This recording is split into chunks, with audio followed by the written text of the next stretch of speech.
Merci de nous retrouver, nous sommes au milieu de l'étape marathon. Ce matin, les Roses ont quitté le bivouac de Merzouga pour l'ultime étape de la compétition et le bivouac de Tazarine. Au programme, 345 km de piste, 2 jours en autonomie, 6 CP et 19 CP virtuels.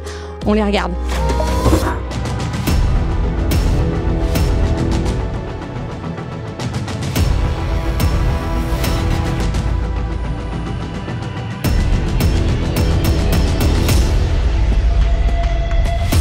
Le marathon, l'ultime étape. Ouais. La dernière ligne droite, on a vécu une semaine de dingue, quoi. Puis on a fait des rencontres super en plus. Voilà. C'est de cœur gros que les Roses s'y engagent, mais aussi conscientes que cette spéciale est leur dernière chance de figurer en bonne place au classement. Alors là, pour l'instant, j'ai une bonne petite boule au ventre, mais après, j'ai hyper confiance en ma copilote. Elle est au top. On donne tout, mais en profitant. En tête au général, l'équipage 140 a encore une avance confortable. On va essayer de la garder cette place, je vais faire tout mon possible. Moi je suis en immersion totale dans le roadbook, case par case, quoi.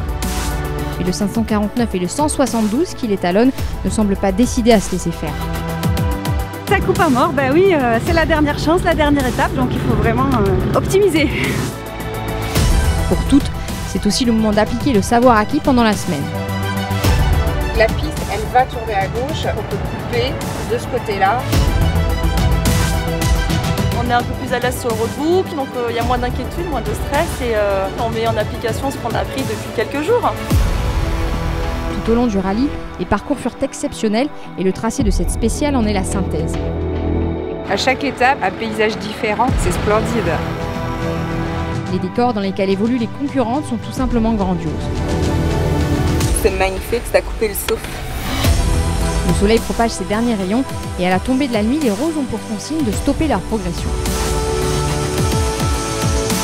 Ce soir, dans le désert, des rires résonneront jusque tard dans la nuit.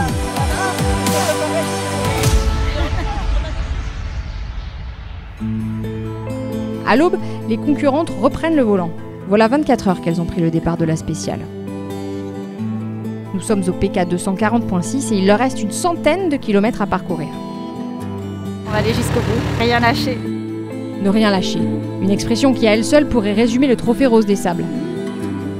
Car ces femmes, d'Andaï jusqu'au port de Tanger, de la rencontre avec enfants du désert à l'exceptionnel état d'esprit dont elles ont fait preuve sur la piste, se sont battues chaque jour, malgré les embûches placées sur leur chemin, pour gagner parfois, mais pour faire mieux surtout.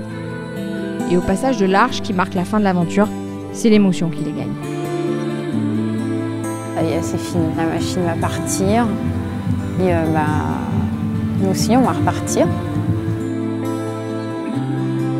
Pleine d'émotion qui ressortent en fait. Alors, on m'a dit, le trophée Rose des Sables, mais t'es sûre? T'as déjà navigué, tu sais piloter. Il faut oser se lancer. Ouais, j'y vais. J'y vais. Il faut de la volonté, il faut avoir envie, il faut rien lâcher. Les gens, ils se doutent pas de la grandeur du défi. Je t'avouerais que j'ai failli lâcher. À un moment, il faut surtout pas reculer.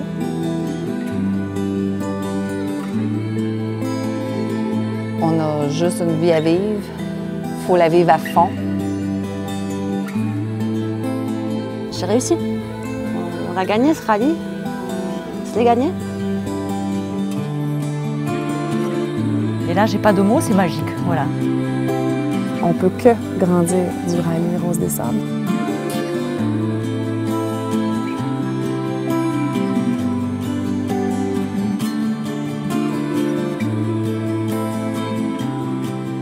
Au terme de 48 heures de spécial, ce sont les Suissesses de l'équipage 118 sur 4x4 qui remportent le marathon, suivi des Savoyardes Valériane et Stéphanie avec 836 points.